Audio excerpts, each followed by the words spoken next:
Los Angeles సిటీలో ఎవరిని కదిపినా దుఃఖము కట్టలు తెచ్చుకుంటుంది. వేదనతో దుఃఖంతో కృంగిపోయి ఉన్నారు. నా సర్వము కాలి బూడిదైందని, మా కంటి ముందే మా జ్ఞాపకాలన్నీ కాలి బూడిదైపోయాయని. ఇక్కడ మా పిల్లలు ఆడుకునేవారు, ఇక్కడ మా ఇల్లు అంటూ అక్కడికి వెళ్లి చూస్తే ఏమీ లేదు. అంత కాలి బూడిద తప్ప ఏం కనిపించట్లేదు. జీవితకాలం అంతా కష్టపడిన కష్టార్జితంతో అద్భుతంగా కట్టుకునే ప్యాలెస్ లాంటి నివాసాలు, ఖరీదైన నివాసాలు కంటి ముందే అగ్నికిళ్లకు కాలి బూడిదవుతుంటే చూసి ఏమీ చేయలేక నిస్సహాయ స్థితిలో నిలబడిపోయిన అనేక మంది ఇప్పుడు వారి పరిస్థితిని చూస్తే గూడు చెదిరిన పక్షుల వలె దుఃఖంతో వేదంతో కృంగిపోయి ఉన్నారు. దీని నుండి మనం ఒక పాఠం నేర్చుకోవచ్చు. ఈ లోకంలో ఎంత గొప్పవారైనా, ఎన్ని కలిగి ఉన్నా గాడ్స్ ప్రొటెక్షన్ లేకపోతే ఎంత ప్రమాదకరమో ఒకసారి ఆలోచించండి. ప్రపంచమంతటా అపవిత్రమైనటువంటి అశ్లీల చిత్రాలను పంచడంలో లాస్ ఏంజల్స్ సిటీ ముందున్నట్టుగా మనం చూస్తాం. తాను చెడు ఇతరులను చెడగొట్టిన పట్టణంగా మారి హాలీవుడ్ గురించి గొప్పగా చెప్పుకుంటారు. ఎన్నో విషయాలు అపవిత్రమైన చిత్రీకరణలన్నీ అక్కడే జరిగాయి. కాలిఫోర్నియాలో లాస్ ఏంజల్స్ లో ఉన్న పరిస్థితి ఒకప్పుడు సొడొమ అనే గొమొర్రాలో ఉంది. అపవిత్రమైన కార్యక్రమాలన్నిటికీ పెట్టింది పేరుగా వారు అన్ని రకాల అపవిత్రమైన పనులు చేశారు.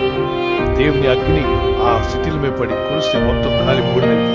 ఒకప్పుడు ఒక దైవజనుడు 1960s లో దేవుడు పలికిన ఒక ప్రవచన లేఖ, Repent, Los Angeles! Repent, the rest of you, and turn to God. The hour of His wrath is upon the earth. Flee while there's time to flee, and come into Christ. For we are just as wicked as Sodom and Gomorrah ever was.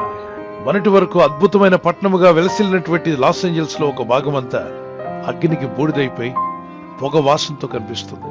ఎప్పుడూ చెప్పబడిన ప్రవచనం ఇప్పుడు నెరవేరిందా? ఇంకా నెరవేరాల్సి ఉందా? ఏమో దానిలో ఒక శాంపుల్గా ఓ భాగంలో నెరవేరినట్టుంది. Turn back to God. అందరూ దేవుని వైపు తిరగాలని దేవుని వాక్యం సెలవిస్తుంది. ఇంకా కోల్పోయిన దాని గురించి విచారపడి దుఃఖపడడం మాని దేవుని విశ్వాసం ఉంచి ప్రార్థించి ఎలా రిస్టోర్ అవ్వాలో ఆ రిస్టోర్ చేయగల దేవుని నమ్మిక ఉంచండి. దేవునికి విరోధమైన పాపాలు మీలుంటూ ఒప్పుకొని విడిచిపెట్టండి. సర్వము కోల్పోయిన దేవుని విశ్వాసం ఉంచి ప్రార్థిస్తే God can restore lives back again. God is the God who restores our lives. జీవితంలో నూతనంగా మార్చగల శక్తిమంతులైన దేవుడై కోల్పోయినవన్నీ తిరిగి ఇవ్వగల శక్తిమంతుడు.